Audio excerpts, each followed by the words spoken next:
Good evening and welcome, new graduate students, to the Seton Hall family. We are so happy to have you with us today. My name is Dr. Monica Burnett, and I'm the Vice President for Student Services. In our division, we focus on areas of wellness and support, safety and security, student engagement, academic success, and campus inclusion and community. I'm honored to be your moderator today. Thank you to all of our panelists who come from all across the university for also being here. Today, we will review some key content areas to introduce and welcome you to our community and provide you with tips and resources on how to be a successful graduate student at Seton Hall. We'll first begin with some introductions. Panelists, I'll call on each of you to please introduce yourself and your department's role in supporting graduate student success. The first person will be Chris Cuccia. Good evening, everyone. I'm Dr. Chris Cuccia, Associate Provost for Graduate Affairs at Seton Hall. The Graduate Affairs Office is involved in a number of aspects of graduate students' experience, including managing the graduate application, all of the graduate operations and processing functions, recruitment, and supporting students along their journey to graduation and beyond. Welcome. Thanks, Chris. Next, we'll go to Maria Barca.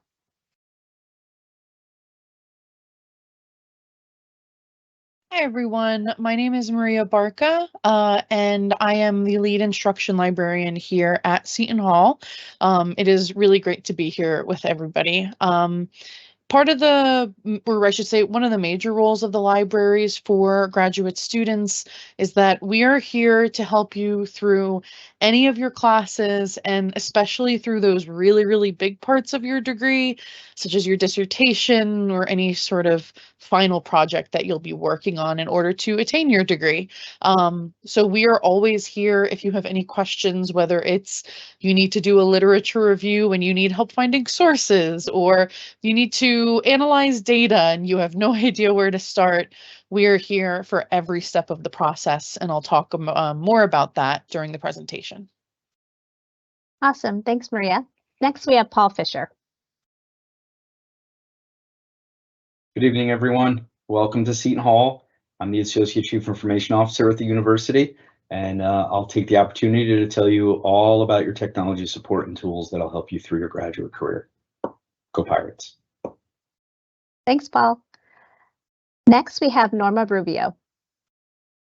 Good evening, everyone. I am the Compliance Manager and Grant Administrator at the Grants and Research Services. Our main role is to help you to discover all the new ideas that you may have and make sure that they are in compliance. You will be exposed to many opportunities in many research areas. So welcome. Thanks, Norma. Next, we have Darlene Robinson. Hi, everyone. Welcome. My name is Darlene Robinson. I am the Associate Director in the Financial Aid Office. So my office will be helping you with information regarding financing your education. Thanks, Darlene. Next, we have Kathy Winterfield. Welcome, everyone. I'm from the Bursar's office, and we are here for your billing and, most importantly, your refund checks, and we'll tell you more about how to access that information as we go through the session. Thanks, Kathy. Next, we have Victoria Rivera. Good evening, everyone. My name is Victoria Rivera, and I'm one of the assistant directors here at Seton Hall's Career Center. At the Career Center, we support all graduate students through all stages of their professional development, job search process, and searching and finding opportunities. I'm excited to share with you more resources and features of the center later on in the presentation. Thanks, Victoria. And last but not least, we have Winston Roberts. Good evening, everybody. My name is Winston Roberts. I'm the Assistant Vice President for Student Services and Dean of Student Engagement. One of the things that you'll find in our area once I get to my section is all the co-curricular opportunities that you as a grad student will have on our campus. I'll cover our offices and some of the things that you can do to get yourself involved while you're here at Seton Hall. Great. Thanks so much, Winston. So we'll start off first with some questions from the audience that we gathered prior to the presentation. If you do have any questions that you would like to ask, please use the Q&A icon to ask your question.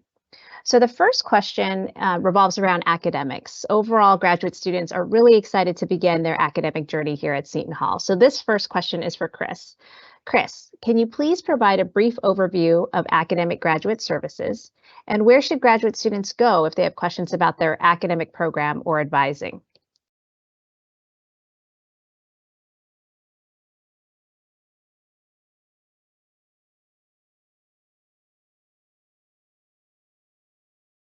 Oh, Chris, I think you're on mute. Oops. Thank you. Thank you. And thank you, everyone. Welcome. The graduate community here at Seton Hall is comprised of nearly 4,000 students from across the land and around the globe, representing 70 countries, each kind of a unique success story, each reflecting the mission of the institution and each certainly benefiting from the Seton Hall promise of educating professionals with purpose. If you haven't already, I believe that tonight each of you will have the opportunity to begin to experience the intimacy of our community and the richness of the institution's history and a lot of the support of expert faculty and an alumni base of more than 100,000 that's represented in every field and industry and walk of life, as well as the excellence and opportunities that await you. It's that support and personalized experience that I would really begin with in response to the question that came through, because that really is very much a hallmark of the Seton Hall experience. I'm proud to say that our faculty, the administrators within our colleges and schools and beyond, certainly in each of the offices represented on this panel this evening, all go above and beyond to serve our students in the best and most comprehensive manner possible.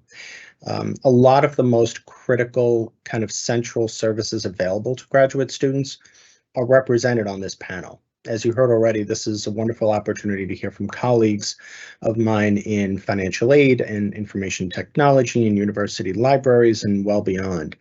These were all a lot of critical services for graduate students. But among the most critical academic services, if you will, that I think are available to graduate students would come in the form of faculty advisement. The faculty is in itself an essential resource for graduate students. For those of you who are pursuing a second graduate degree with us, you know that the dynamic between student and faculty member tends to be vastly different at the graduate level. I can say from my own experience that those differences were oftentimes reflected in both kind of the nature of the engagement with faculty as well as the level of discourse in graduate classes. Your faculty will serve in a number of roles during your time at Seton Hall, including those of mentor, advisor, teacher, and even research advisor, which you'll hear more about in just a few moments.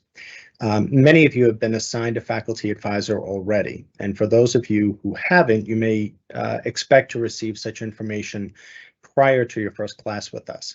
It's important that you connect and engage with your faculty advisors as early and as often as possible. The faculty will ultimately assist with everything from the selection of courses to exploration of career opportunities, oftentimes in collaboration with career services, who we'll hear from in a few moments, dissertation and thesis support, and recommendations for future programs or professional pursuits. Worth noting is that delivery of academic support services varies very much from college to college and even from department to department within a college or school. That's why I always recommend to new graduate students that they remain in close contact with their academic department, who will be able to direct them to the appropriate resources internally. In terms of additional support services that are more academic in nature, I would also make a brief reference to critical services such as the Academic Resource Center, or ARC, the Writing Center, and also, again, university libraries. And these are resources that you'll hear more about in depth in just a few minutes.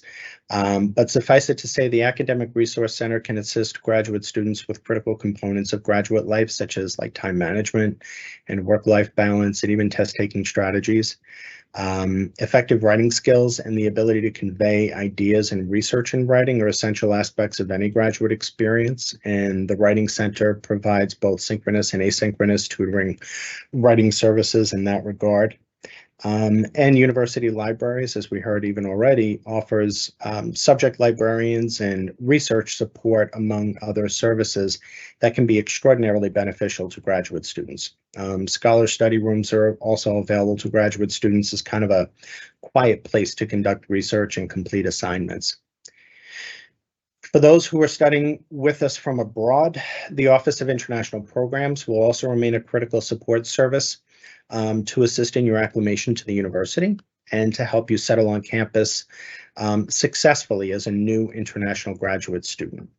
Our colleagues in international programs can assist with connections to campus resources and activities, and also assist students from all walks of life who want to pursue or join perhaps the International Student Association, which is a wonderful resource for Seton Hall's graduate students that promotes diversity within the university and provides the university community with the opportunity for awareness and understanding of world cultures.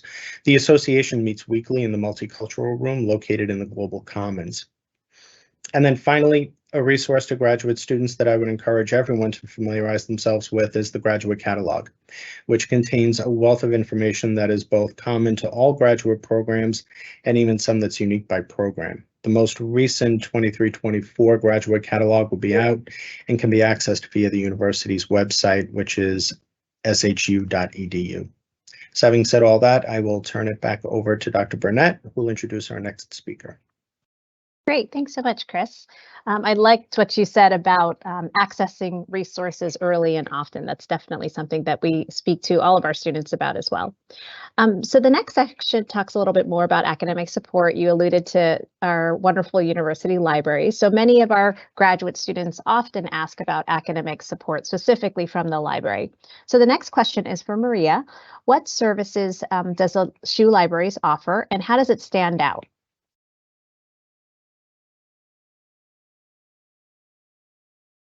Thank you so much for the question.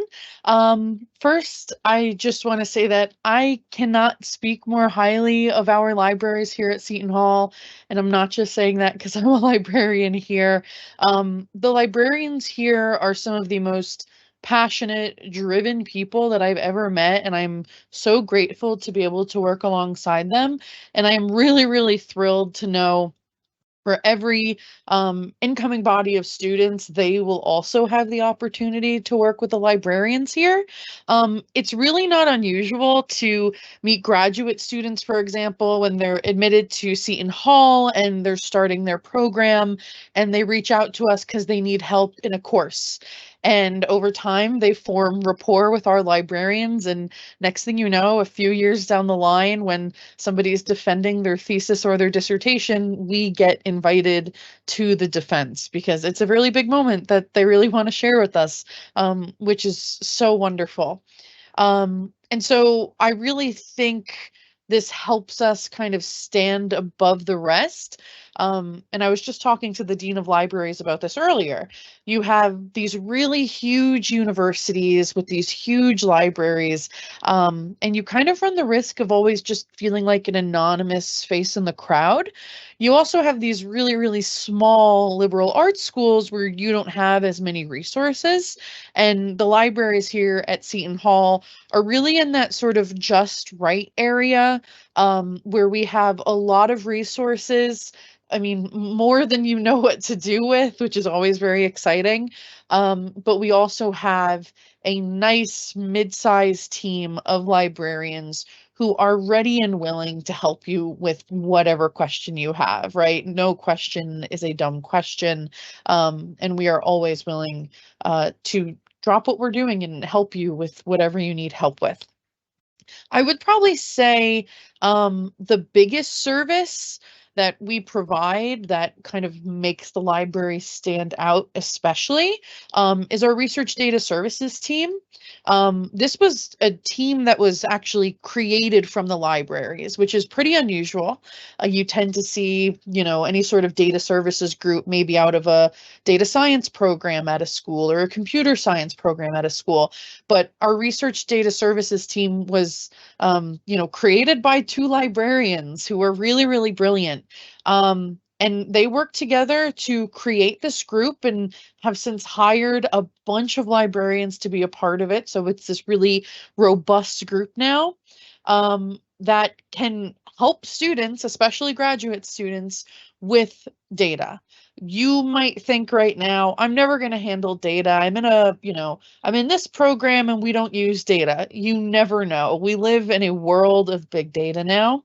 And being data literate, being able to understand data, analyze data is increasingly important. And it's really a skill that we encourage everybody to have. And you can learn that through data services. So if you are working on a project for class, or again, I can't stress it enough, your thesis or your dissertation, and you need to find data sets, you need to learn how to clean data, you need to come up with a research method, an instrument, and you need to start from scratch, right? This is all through data services. So this is one of our really amazing services that we provide through the library that really helps us stand out.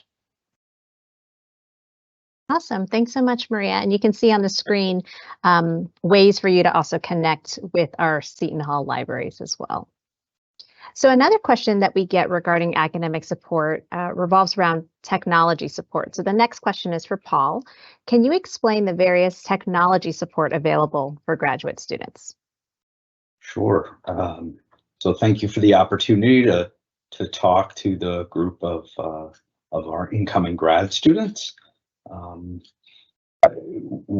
should have gotten lots of different communications from the university pointing you to this amorphous thing that we call PirateNet. So that's the first thing that I sort of want to talk about, is what PirateNet is all about. PirateNet is really the suite of services that we provide to students. It's not just one product, it's all of our products, for access to your email, access to your learning management system, and things like that. So when we say PirateNet, this is really the portal, the place that you're going to go to do all the things that are sort of listed on the screen, whether it's register for your classes, pay your bill, or even access particular pieces of technology that you might need for class. Can you go to the next slide, please?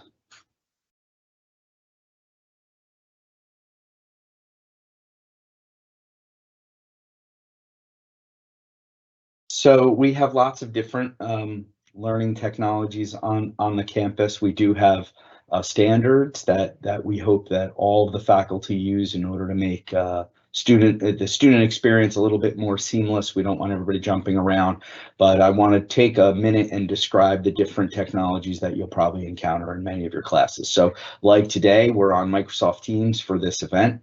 We use Microsoft Teams for a synchronous environment in our classes. Whether that's specifically for a class or it's something that you and your professor or you and peers in your class might use to communicate either via video conference like we are today or via chat. The learning management system is making a transition at Seton Hall. After 20 years of having the Blackboard learning management system, we are in the process of moving to Canvas, which is a more modern platform for teaching and learning. So you may have some courses in Blackboard or Canvas this semester, but in January, everything will move to Canvas, again, trying to keep that experience very seamless and standardized for students. We want you to focus on your academic work, not what button do I click where and when in order to submit an assignment or to understand what an assignment is. Echo 360 lecture capture, you'll probably see a lot of this. Our faculty use this really to record lectures, deliver them to you, have you watch them outside of the classroom. This way, time spent in the classroom is on much more valuable topics and interactions rather than just a big giant PowerPoint and talking to you. It's available to you as well if you need to make a video for a class project or something like that. Another piece of software that certainly our online programs use a whole lot is around online proctoring and remote proctoring. This became very popular in our response to remote teaching when in 2020. So HonorLock is a platform that allows the faculty member to define the rules of an online exam, whether or not you need to have the camera on, whether you need to provide identification, whether you need to be at a desk. We did an evaluation of this kind of technology, took a lot of student experience and feedback in place, and this system gives us a lot of flexibility to allow for different scenarios and different programs and in different student situations. Lots of people question why we do this, and really this is to help ensure the academic integrity of the program, right? So when students are taking online exams from home remotely, one of the ways that we ensure that the students are held to the highest standard of academic integrity is by using software like this. It helps, it adds the value of your degree. Next slide, Mike. We are a Microsoft Office campus, so your email is in Outlook. You can access it either on the web or through the Outlook client that you can download to your computer or your laptop. You will get access to all of the Microsoft Office suite. So Word, PowerPoint, Excel, OneNote, Outlook. There's a whole bunch of others too. Inside the Microsoft Office portal, you can download and install it on up to 5 machines. So if you have a machine, a laptop that you use or an iPad that you might use and you want to install the tools on it, you can install it in both places. You just log in with your Seton Hall credentials and it activates the software for you. Next slide. This is something new where this is a year old. Last summer, we rolled out the Adobe Creative Cloud to the entire campus. This puts professional graphics design, video editing, and other tools at the fingertips of both the faculty and our students. So we've had lots of faculty, dozens of faculty incorporate this into the curriculum. It makes for a much more engaging class project when we're requiring students to use some of the digital tools, and it helps with ensuring that you have the necessary skills from a digital perspective when you hit the job market, giving you a little bit of a competitive advantage. We are the first institution in New Jersey to offer this to our students and the 65th in the country. So we're still at the 1% mark. Next slide. Lots of training opportunities at the university. We publish a calendar. It's out on technology.shu.edu. You can access it from the main university calendar too at www.shu.edu. If you don't see a session there's a link to ask us to create one, and you can also ask for one-on-one. So like Maria was saying, if you're working with a bunch of data and you need Excel help, there's Excel help at your fingertips from a training opportunity. And I think the next slide is going to tie right into that if I have my order correctly. It does. So LinkedIn Learning, everybody knows what LinkedIn is, right? The professional social media. LinkedIn Learning is an educational platform that gives us over 15,000 video tutorials on lots of different platforms across the digital economy, right? That we have there. So if you need to use Excel, and your faculty member doesn't want to take the time in class to teach everybody how to use a particular tool, 99% of the time, they're either going to point you or you will find a resource in LinkedIn Learning. This will also sync up with your LinkedIn profile and give you a badge so that your peers and anybody that is looking maybe recruiting you for a job will know whether or not you have that skill with a badge that comes in from LinkedIn Learning and gets displayed on your LinkedIn profile. So it's actually pretty advantageous to go through some of these things. And again, you can do that at your time. So if you're working on your project and you need to know how to do something, and it's 2 o'clock in the morning and there's no training at 2 o'clock in the morning, that I can promise you. But you can jump into LinkedIn Learning and sort of get through it yourself. Next slide, Mike.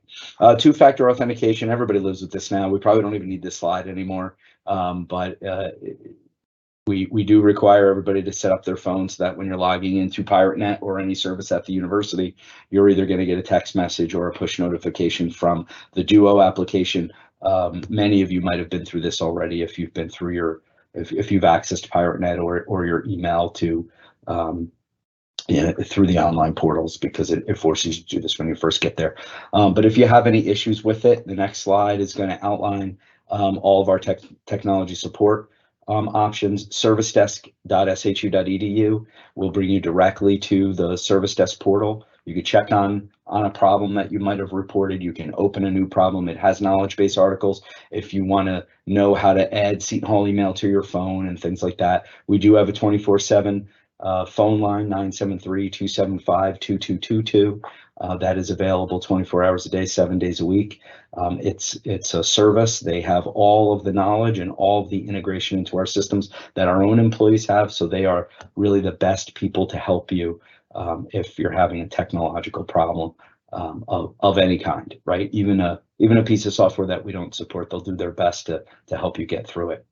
So I think that wraps up everything that I had to share, and we'll keep an eye out in the Q&A if there's any additional questions about technology. You can post them there. Awesome. Thanks so much, Paul. So the next question will go to Norma, and we also have another guest, Jose Lopez, if you can also introduce yourself. But some students have questions about academic research support for graduate students. So the question is, what are some resources to support academic research, and are there tips regarding grants and compliance? Yeah, there's various tips. So I'm Jose Lopez. I am a professor of physics at the university. I also have a dual role as the director of the Office of Grants and Sponsored Research. And yes, I would categorize opportunities for funded fellowships at the graduate level as being of two types: internal fellowships, or internal assistantships, as we sometimes call them, and those can range from positions as a teaching assistant or doing some sort of support to different departments or different areas, different units of the university. So that's one opportunity you have. Those have like many different assistantships or fellowships. Layers to them. They can provide tuition remission, or they can provide some sort of a stipend for the services that are rendered, or it could be a combination of tuition remission and of course a stipend. The other ones that are very encouraged to look at is in your different programs. Specifically talk with your faculty advisors, and in particular your research mentors if you're doing a research-based program. But even in the professional programs, talk to the faculty, because there's many opportunities there, as many of our faculty have external grants that they've received either from the federal government or from various agencies, companies in some cases, foundations in some cases. And those are opportunities for students to engage in that and fund your graduate work, your graduate education, and of course work on cutting edge projects and research ideas. I think I have a slide after this one that introduces some of the different people in the office, but so as I mentioned, the teaching assistantships and research assistantships, and in particular, the largest funder of research, the largest single funder of research is, of course, the U.S. federal government, but there are also fellowships from the state of New Jersey. But in particular, if you look at federal opportunities, there are foundations and agencies within the U.S. federal government, such as the National Science Foundation. They have a very competitive, but opportunities exist there. Where as a graduate student in your first few years, you can apply for a graduate research fellow, an NSF GRFP program, as it's called. The Department of Energy also has various opportunities. If you're working more like museum, in museum or in the humanities for some museum exhibits or the humanities or different areas like that, the Smithsonian institutional fellowships are also available. And as I mentioned, there's also opportunities. So for example, right now there's a very large push in New Jersey to develop wind power. So essentially using offshore wind turbines and that are about 12 miles offshore in the Atlantic Ocean and harnessing the energy of the wind to make electricity. So we don't currently have any of those in place, but the state of New Jersey has made a nearly $1 billion investment of tax dollars into developing the workforce that's going to be necessary for the various wind farms that are going to be developed. So we happen to very recently receive a New Jersey Offshore Wind Fellowship award, which funds graduate students. For example, this one funds the graduate students for a combination. It could be, you could pick either for a direct stipend, or it could be a stipend with some tuition remission, or you can use it completely for your tuition remission in your program, but it funds up to $30,000. So there's various opportunities. And aside from the federal government, various corporations, like for example, the Ford Motor Company has the Ford Foundation Fellowships. Microsoft, that, you know, as Paul Fisher mentioned earlier, we're a Microsoft university. Microsoft provides doctoral fellowships. And then there's also programs like the GEM Fellowship program that's more inclined towards STEM areas, but these are various programs that are existing out there where opportunities. So our office can help you with the applications there, and in particular identify some of them. But I would say step one, the first step is talk with your departmental faculty and see if there are grants that are existing there, because that is a way you can leverage doing cutting edge research that counts towards your master's or your doctoral thesis, for example, or dissertation, and you can also fund your studies. So that sort of answers part of it, Monica. Great, thanks, Jose. Norma, do you want to share a little bit more about grants and compliance?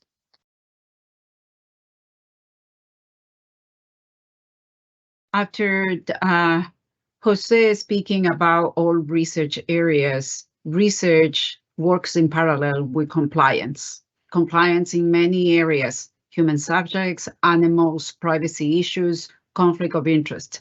So all of those areas are the areas that the Office of Grants and Research will be able to support you and walk you through it.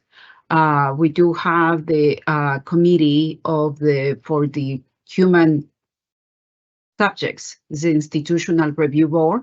We do have also the one for the animals. And we have also a person that is in charge of the chemicals and is part of our office, Jose Alvarez. So all of those areas of compliance will help your research to be more creditable.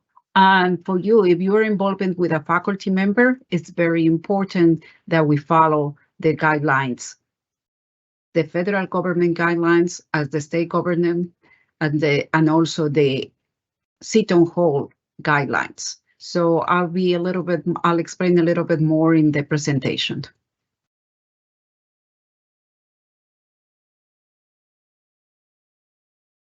So we have there the compliance, and we have a system that is right now serve as the management for all the research awards.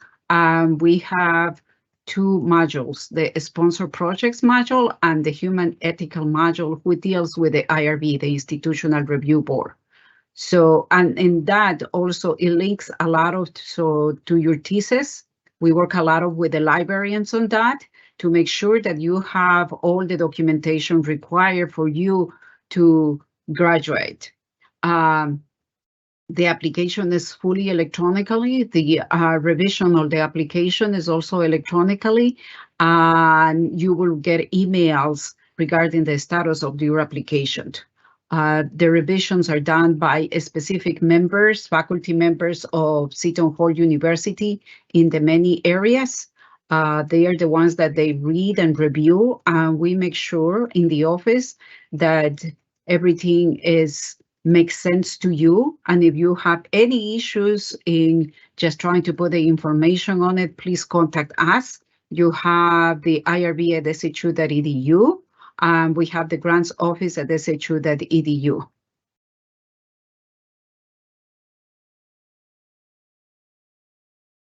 I don't think we have any other slides. Thank you. Great. Thank you, Norma. Thank you, Jose. So we just had another question come in regarding the university library. So I'm going to hand it back over to Maria regarding, are there other libraries outside of the South Orange campus? Yes, so there are 3 campuses that are a part of Seton Hall. We have the South Orange campus, that's Walsh Libraries. We also have the Nutley campus, that's the IHS library, which we'll talk about here. And then we have the Law Library in Newark, which we won't be discussing here because they do their own separate thing. The IHS library on the Nutley campus is practically brand new. It's a really, really beautiful space. It's the home library to the School of Health and Medical Sciences, the College of Nursing, and the Hackensack Meridian School of Health. I visited there not too long ago, actually. It was my first time seeing the space. And for people who will be on that campus, you will be very, very happy there. There are phenomenal resources and really amazing librarians that are available for you to use, which I'll talk about a little bit here. So there are 20 study rooms that can be booked 7 days in advance. Everything is through the IHS Library's website, so you don't have to worry about, trying to find somebody to book a room that you might want to use to study during finals, right? You do it all online. They have a really fantastic, really huge, quiet study room where the desks are kind of separated with these little dividers. So you have this really nice private space where you can work and not be distracted. They have study carrels and printing services as well. I can say that printing is right by one of the librarians, Kyle, and he tells me all the time about how, because the students are always printing right by his office, they are always asking him questions. So if you're on the IHS campus, please bother Kyle because his office is right there. They are a little unique in as a library. You think of a library, you think of tons and tons of books. You can check them out, you can leave with them, and then you have to return them. The IHS library doesn't actually have that. What they do have is a permanent print reference collection. So they have one wall filled with print books. These are books that you can't actually leave the library with because they're the reference books. But it's everything from textbooks to clinical books, you name it. If you are in one of the programs on this campus, they probably have a book there for you that you can use. They stay on campus, they stay in the library, but you have this really fantastic print collection that is available for you to use. And of course, they're constantly updating it. They also have book delivery. So if you ever need a book from the Walsh Library campus, for example, it's not as if because you're on the IHS campus, you don't have access to these things. Because you're attending Seton Hall, you can use the Walsh Library as well. If you happen to be in South Orange, I highly encourage you to show up and use our resources there. But if you're never in the area and you see that we have a book you would really love to use for one of your classes on the Nutley campus, we can absolutely deliver those books over there for you. So the 2 campuses are integrated. We're in 2 different locations, but if at any point you need help from folks on the South Orange campus, you are free to contact us. It's not as if we can't help you, right? The 2 libraries are absolutely connected. Next slide, please. In terms of resources available at IHS, exactly like at Walsh Library in South Orange, we share over 600 databases and, of course, the print books that we have at Walsh Library in South Orange, about 400 and I think 74,000 print books and about 7.5 million ebooks. So again, you find anything we have on the other campus, you can have access to it. The really important resources that we have for students who are on the IHS campus include these databases such as PubMed, CINAHL, Dynamed Plus, Clinical Key, and Access Medicine. And like I said, we are constantly getting new resources, so always check the library's websites and don't hesitate to reach out if you want to see if we have a particular resource or you want to maybe suggest that we look into purchasing something. You can absolutely make these suggestions. We can totally look into it and see if it's something that's doable and that would be used. We can purchase for the collection. Next slide, please. Thank you. You can always reach out to us to make consultations. They can be in person or via Teams, right? Kind of depending on what your needs are in the moment. Maybe you can't be on campus. We can absolutely meet with you virtually. Very, very handy for graduate students. The IHS campus in particular does Workshop Wednesday sessions, which are these really fantastic sessions where they basically go over different things you might need to know about. For example, let's say you want to start publishing, right? You are working on papers in a class and you would love to start publishing your research. They have Workshop Wednesday sessions on how to go about publishing, how to go about actually developing a scholarly presence when you publish, setting up a Google Scholar account, setting up your ORCID ID, whatever it might be. They have bunch of sessions, and I highly encourage you check the IHS Library's website to see what they offer there. And of course, at Walsh Library, we also offer workshops all the time, out of data services, as well as other instruction sessions. And again, you have access to those as well. And then across both campuses, we have data services, but also dissertation support. If at any point you're working on your dissertation, maybe if you're in the PhD of Health Sciences program, or you're in the Doctorate of Nursing Practitioner program, so you're working on a scholarly project, right? Those kind of fall under dissertation, thesis, and scholarly projects, your big things that you complete at the end of your time at Seton Hall. You can absolutely reach out to us for help.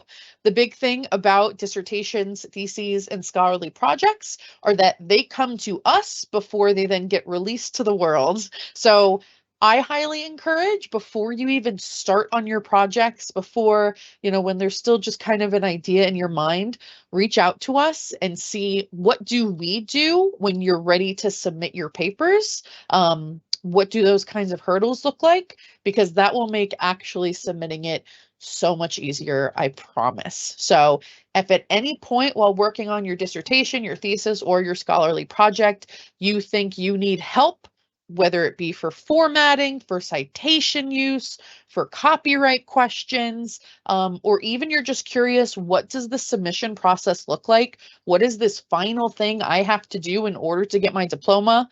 Don't hesitate to contact us. Next slide, please. This is the really beautiful space that they have over there at IHS. It is a really sort of open plan, as you can see here, tons of computers to use. In the back of this picture, you can't really see the private study spaces or the quiet area, but it kind of just keeps going further and further back, where you have access to all of these rooms that, again, you can reserve and you can use while you're on the IHS campus. I highly recommend taking advantage of all of the resources that are there. Next slide, please. And then, of course, don't hesitate to reach out to us to get more support, especially really subject-specific support. So there are, across the IHS and the South Orange campus, subject librarians. They're specialists in particular disciplines, and they're librarians. So they're really amazing resources to turn to if, let's say, you're in a business program, or you're in a chemistry program, right? Or you're in a program at IHS and you want to speak to somebody who is a specialist in that area, you can connect with a subject librarian. Next slide, please. So you can reach out to us. We can pair you with that librarian. And anytime you need help, whether you're in a specific class that the librarian can help you with, working on a project that the librarian can help you with, reach out to them, and they would be happy to schedule a one-on-one appointment with you, speak with you via email, whatever it might be, in order for them to help you out. And of course, if you want to follow us on social media, we encourage it. Whenever we're advertising different events on campus, for example, they usually go up on our social media accounts. We're on Instagram, both the Walsh Library and the IHS Library, as well as on Twitter or X, whatever it is now, and on Facebook.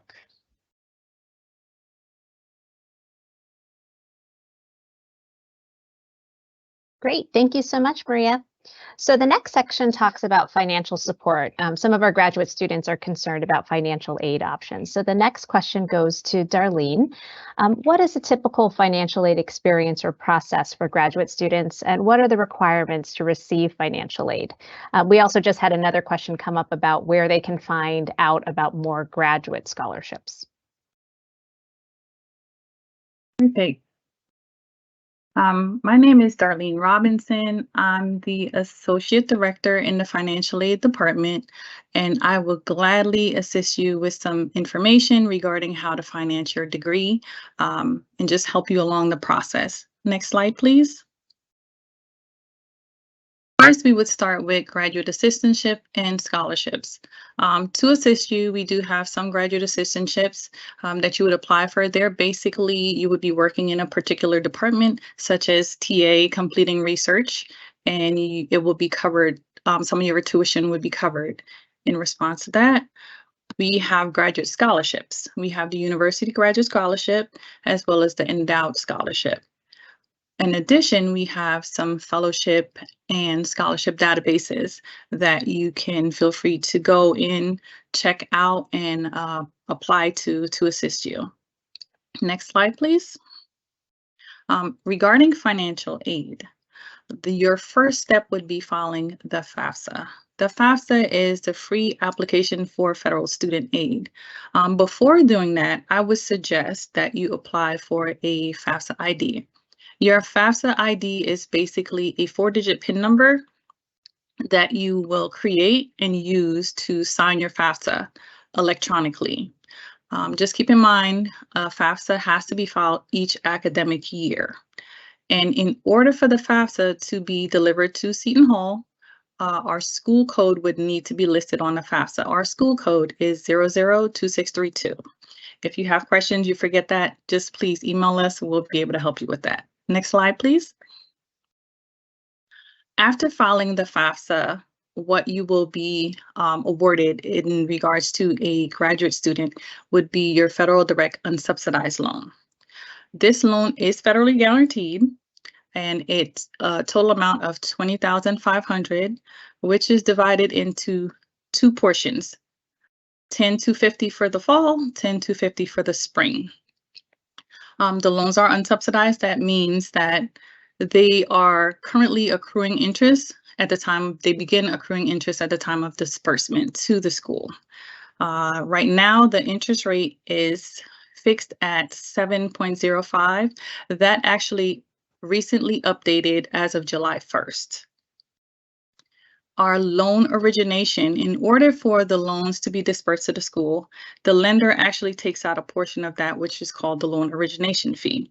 That is set at 1.057%. And that comes out before the loan even gets dispersed to the school. So that's not something that you would have to worry about. Repayment of the loans start after you graduate or drop below half-time status. So as long as you are a full-time graduate student, you will not have to worry about repayment. However, there is no prepayment penalties. So if you decide that you want to start to put some funds towards your loan, you are free to do so. Just keep in mind your loans are accepted through PirateNet, and you would do so by just logging into your PirateNet account and going to Profile and Finances, checking your awards for that particular academic year, and you'll be able to accept it there. Next slide, please.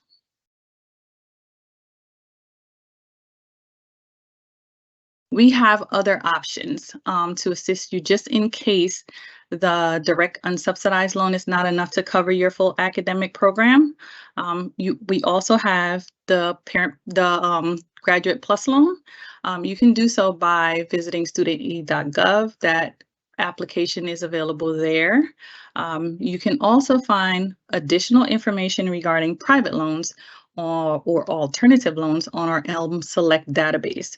We have a host of different lenders that offer private loans that you can research and see what would actually work for you. We cannot advise or pitch a particular lender, but they are all listed there just for you to go through and see what works specifically for your situation. And just to keep in mind, any funding that's over your tuition, excess funding over your cost of tuition and your fees can be issued to you in the form of a refund check. That I'm sure will be gone over with the Bursar's presentation also later. Next slide, please. Should you have any questions or concerns, or you just may want some further information, just feel free to email us at financialaid.shu.edu or call us at 800-222-7183. My office is in Bailey Hall, room 103. So if you're on campus and you have a question, just feel free to stop in. I will gladly assist you. Thank you. Great. Thank you so much, Darlene. That was very helpful. So in the same way, we have our graduate students who are asking about some of our Bursar and payment services available. So the next question goes to Kathy. What are some services the Bursar office provides, and how can students access their payment portal? Oh, yes. This is Kathy Winterfield, the Bursar. I've been with Seton Hall for almost 8 years. And I would say two of the most popular questions I get is, where's my refund? Darlene was just talking about that, and my account's on hold and I can't register. So if you could just change the slide. What Paul talked about was through your PirateNet portal. The way you access your student financial portal is through that PirateNet portal. Everything that you access through the Bursar's office will go through this screen.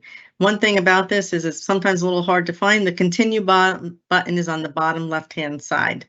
So after you read all of this information, it's on the bottom left. Sometimes people get stuck here and don't know where to click. Next slide. After you do that, this is where you will be enter. This will show you your balance on your account. You can click and look at your statements. But most important, what usually graduate students are interested in is to get their refund, because you have living expenses, you have rent to pay, you have all kinds of things that are outside of your tuition bill. So if you click on that refund tab, next, you'll be able to go to a screen here where you'll be able to set up your checking account or savings account, which will get you your refund much faster than waiting for a paper check. Of course, you can always receive a paper check, but I highly suggest in today's day and age with the way the post office is, that you set up an account here so that you can receive a refund online. Next step. Right there's where your new account is. It will verify your routing number. It will verify that you have an account number in the banking system. Next. And of course, you have to agree that all this is correct. It seems like a lot of screens, but it flows very easily, and it's checking every step of the way. And you can change this at any time. Continue. And there you go. You'll see your direct deposit account. This way, when it comes time after your professors have reported your attendance and your financial aid has posted, you'll be able to receive a refund most likely within 3 to 4 days. Next. This is something that I don't really like to talk about much, but I would be remiss if I didn't tell you about it. This is something new that Seton Hall has introduced, especially since COVID. This is tuition insurance. We really don't endorse this, but we do offer it through a third party, and you reach this insurance through your payment portal. When you sign in for the first time or second or third time, you'll be offered this insurance, and you can decline it. But if you choose to be interested in it and you click yes, you'll be patched through to GradGuard, who offers this. What's really good about it is it's very inexpensive compared to the amount of tuition that you pay. It's only 1% of your tuition. And if for some reason you have to step out, something happens to you or even a family member and you have to step out and take care of them, they will cover this. So I highly suggest that you look into it. I'm not saying that you should take it. I'm saying it's becoming more and more popular as you go through your graduate career. It's a lot more expensive for your graduate degree than it is for your undergrad. And we really wouldn't want you to be harmed and not be able to come back. So just consider it. I'm not endorsing it, but there it is. Next. This is how your student account looks. Again, see on the right-hand side where it says tuition protection, where you can purchase that. And the one thing about this is you have to purchase it before the add drop period ends. If the time has been locked in when you can't add or delete any more classes, the tuition insurance is not offered. It's something that you have to choose ahead of time. You can't wait for something to happen and then wish you had signed up for the insurance. You have to do it during the add drop period. And I believe, I'm not sure, you have to check the academic calendar. I believe we end on September, I think it's 5th or 6th. Next. So if you have any questions, just like the financial aid office, you can always email us or you can call the 800 number. Again, I'm right down the hall from financial aid. If you have any particular questions and you're not getting satisfaction, definitely stop by and see me. We're on the same floor as financial aid. One thing I'd have to say is when you do, if you choose to email us, if you can email us from your student assigned email, that way we won't have to ask you some additional questions to identify that you are indeed that student. By essence of you using your student assigned email and your password through there, we've already we've identified you. If you choose to use, you know, a Gmail or a Yahoo or some other outside account, we will be asking you some other questions to make sure that we are indeed talking to you and not someone else. So I'm happy to meet you and look forward to seeing you on campus. Thanks so much, Kathy. Yes, so add drop is on September 5th, which is on a Tuesday. Thank you. Yes, so if I could just also ask the panelists to just click on the Q&A as well, if there are some questions for your area, if you could go ahead and respond to those, that would be great. The next section that we're moving on to is student services. So some graduate students are concerned about some of the services offered as well as career options. So the first question goes to Victoria. How can the Career Center best support students who are job searching? And can you talk a little bit more about career fairs and career mentors? Awesome. Thank you so much for the question. So yes, at the Career Center, we support graduate students, again, through all stages of their professional development. So this includes things such as curating your application documents, like your resumes and your cover letters, to helping you really locate and find those professional development opportunities and job opportunities. We also help students successfully network, create their online brand through LinkedIn and other social media platforms, as well as help them optimize their interview skills. And of course, after your degree and program, help you guys navigate the job search process.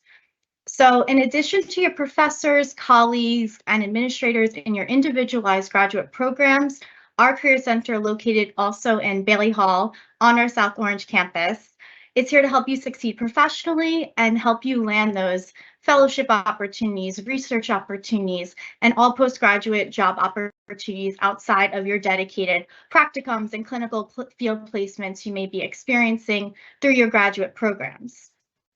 So one of the most unique features of our center is that we do offer and provide individualized career coaching and advising based on your industry of focus.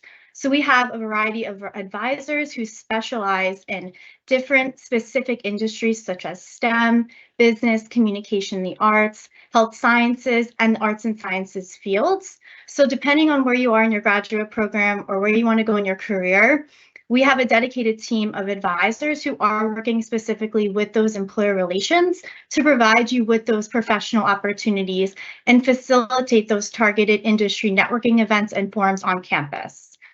So in terms of more of mentorship opportunities outside of the Career Center and our advising team, we also have a great alumni network who are excited to connect and work with current graduate students.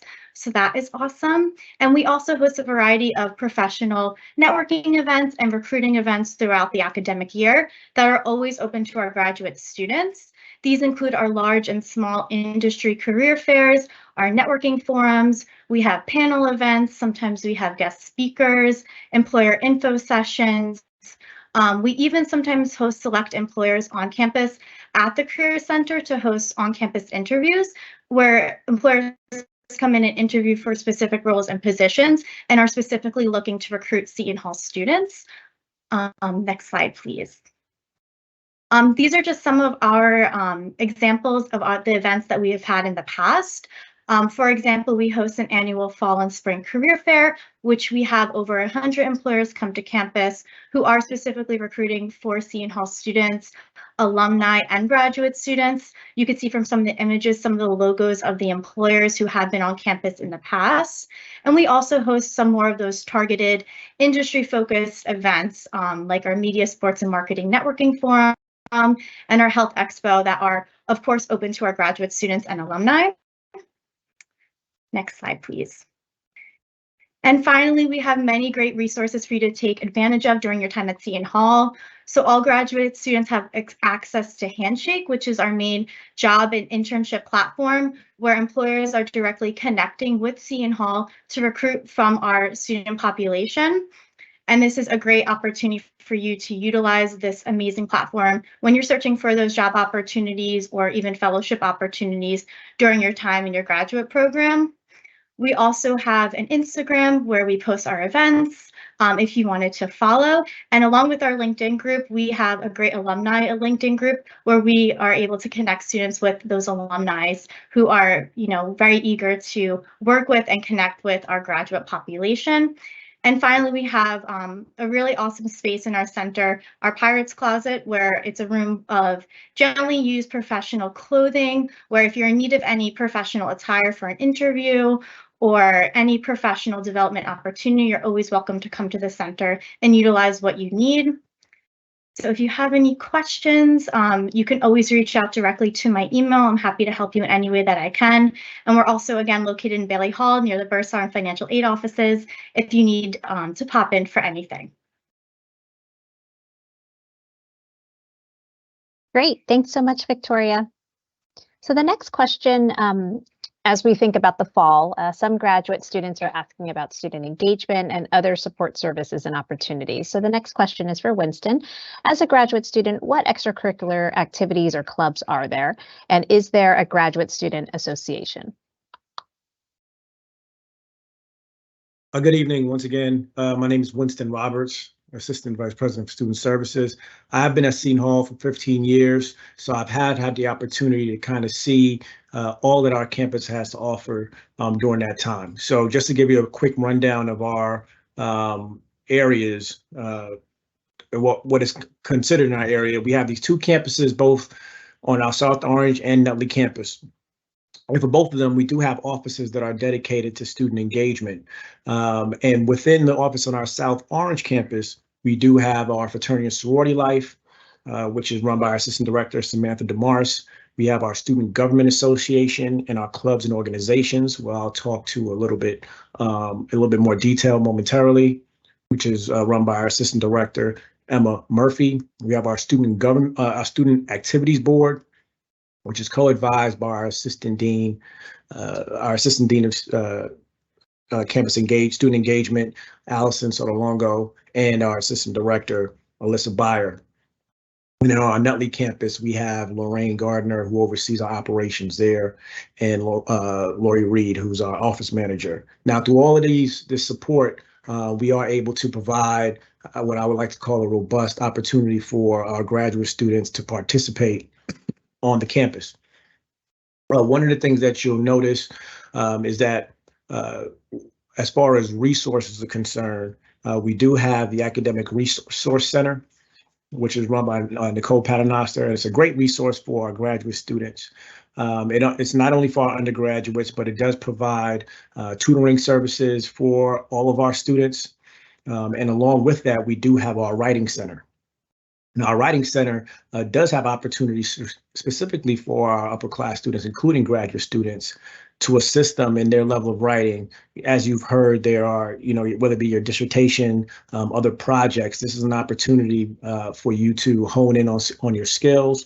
And even if you can't make it directly to that office, what you can also do is submit to our online writing lab, OWL, to have your work reviewed, and you'll get a response back from that team in a timely manner to sort of help you progress with whatever challenges you may be having in your writing. As a doctoral student myself, going through my dissertation, I know how invaluable that assistance can be in getting that support through the Academic Resource Center and the Writing Center. So if you're looking for that kind of support, you do have it here at Seton Hall. Regarding going back to sort of the co-curricular activities that we do have, if you go to the next slide, you'll see that and I'll talk to you a little bit more about our signature events. I mentioned our clubs and organizations. We have over 130 clubs and organizations, which are open to our graduate students, not only as general members, but also to serve in leadership capacity as well. In our office specifically, I'll tell you, in the Office of Student Engagement, annually we do hire a graduate intern who is interested in the student services field, and it gives them an opportunity to kind of see where they can find some new opportunity. So before, we have a number of areas within student engagement that you can kind of pique your interest and see where, if there's an opportunity for you in student services.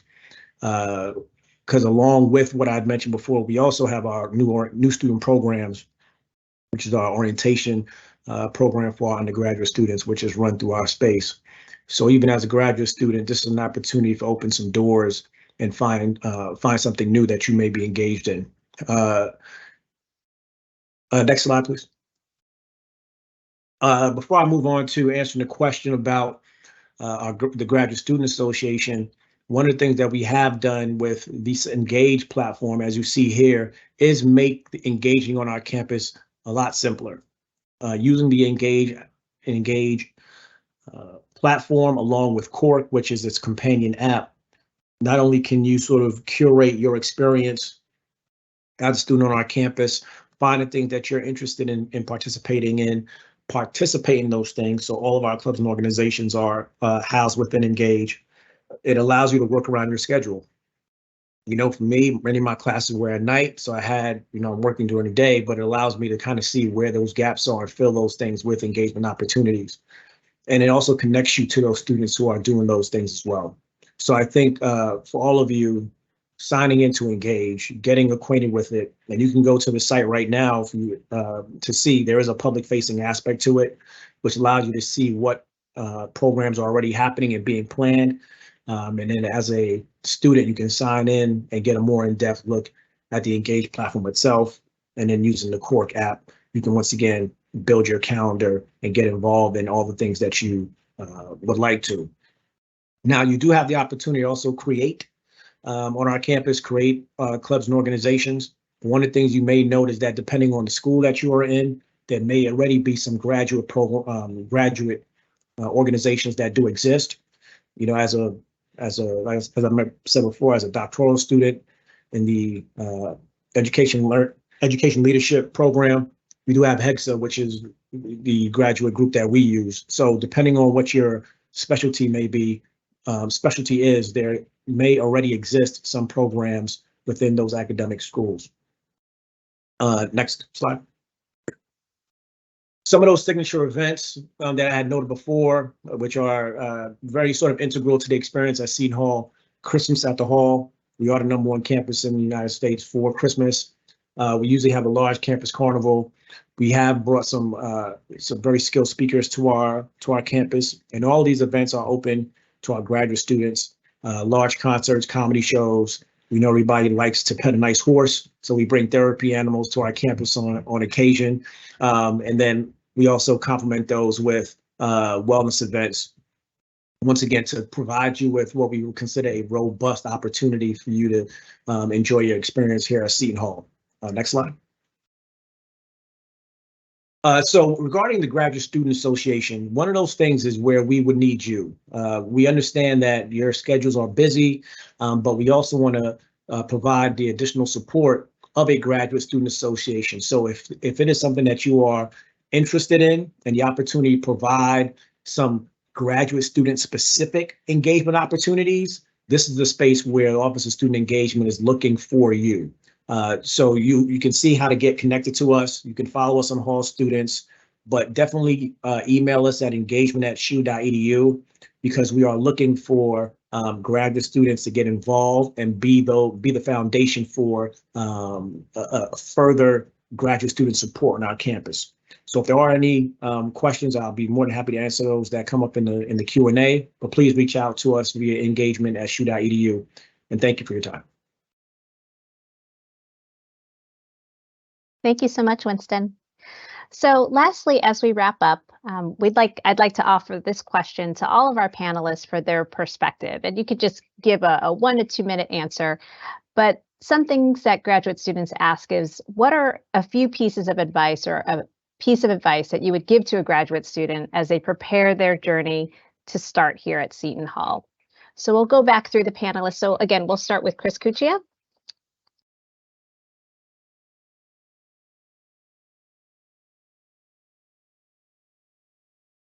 Great. Thank you, Monica. So for me, I think 3 things come to mind. Knowing how intense graduate school can be from an academic perspective, and knowing that a lot of our students are also working simultaneously, I usually tell students to place a lot of importance on self-care, taking time for themselves, their friends, families, hobbies, reading, reading that's not in textbooks, of course, or academic journals, essentially time to decompress. I think that's extremely important. So that would be 1. 2, which is somewhat similar, would be networking.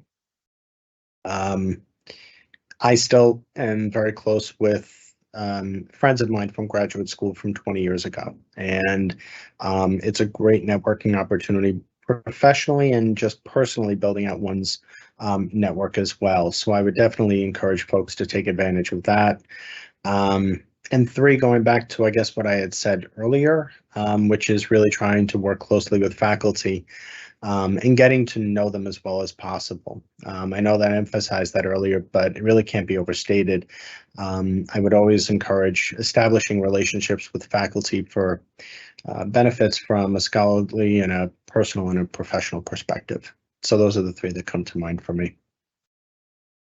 Great, thanks, Chris. Next, we'll go to Maria.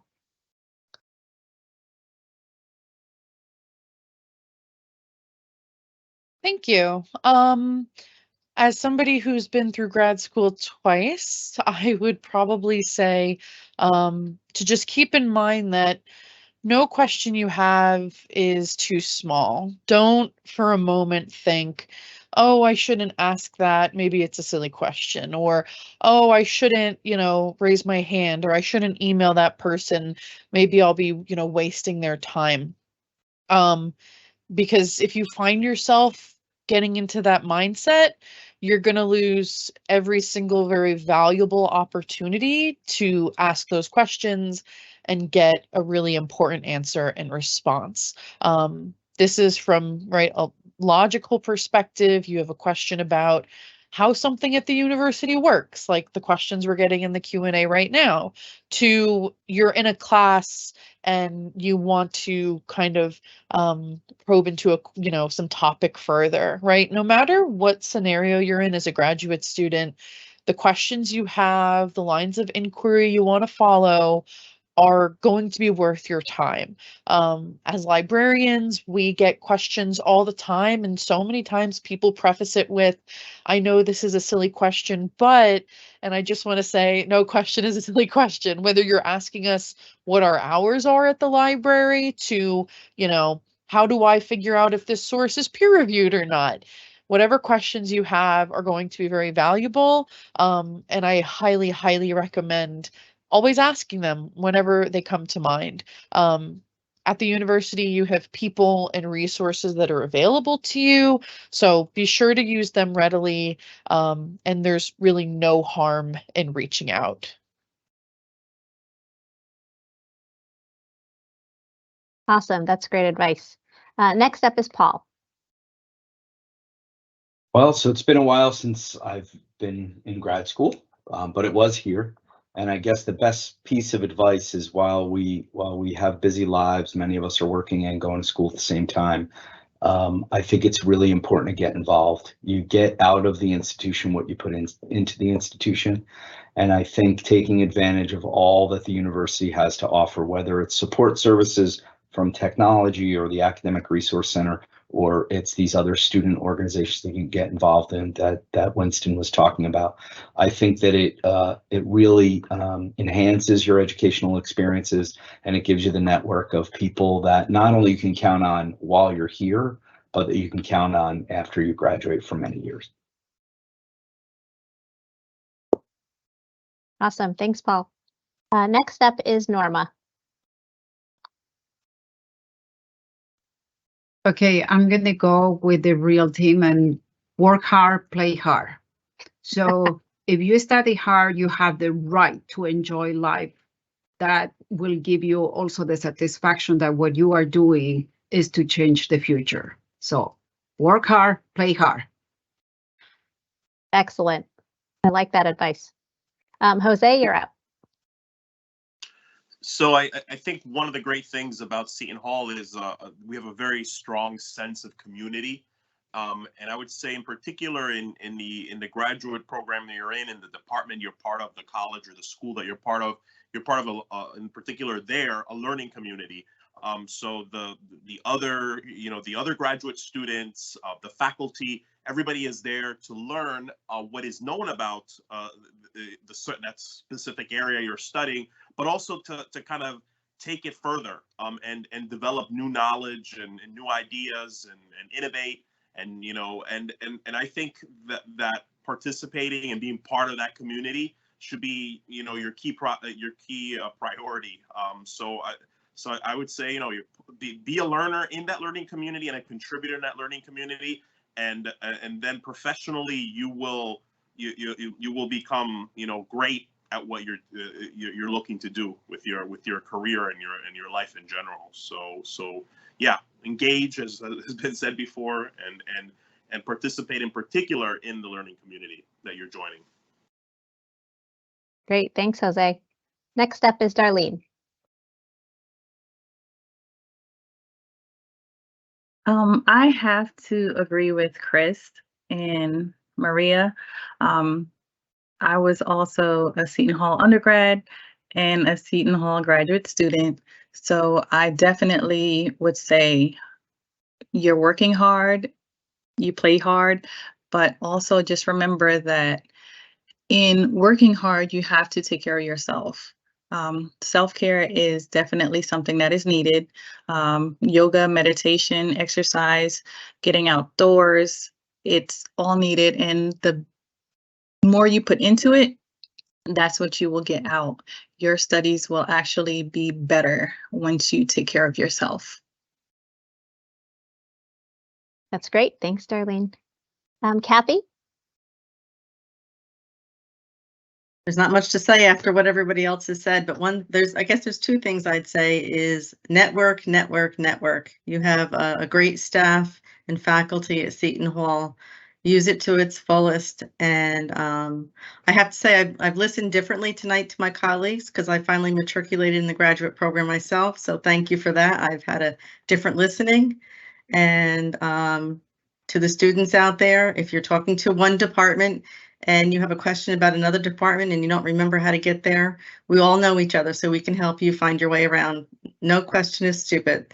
Just ask us and we'll get you to the right place. That's right. Thanks, Kathy.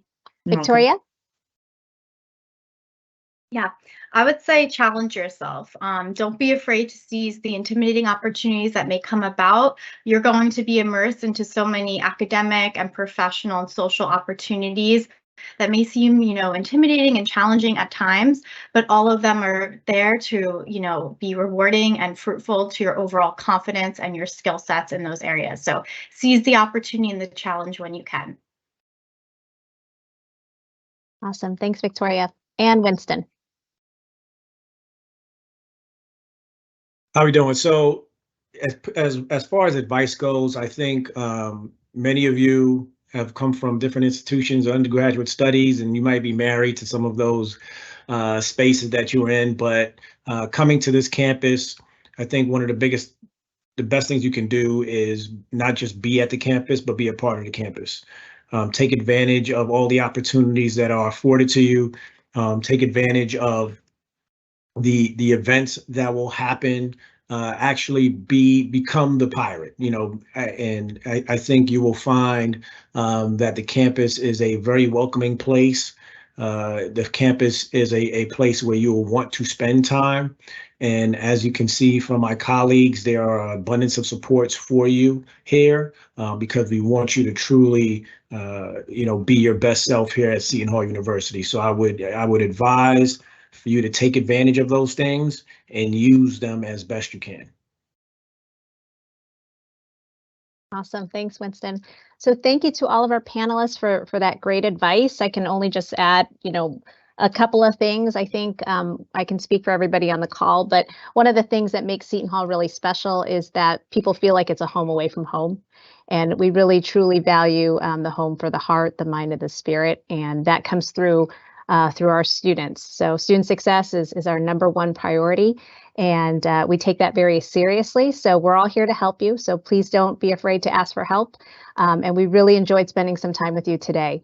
So with that, we just want to thank you for attending our new graduate student information session. Welcome to the Seton Hall Pirate family, and go Pirates.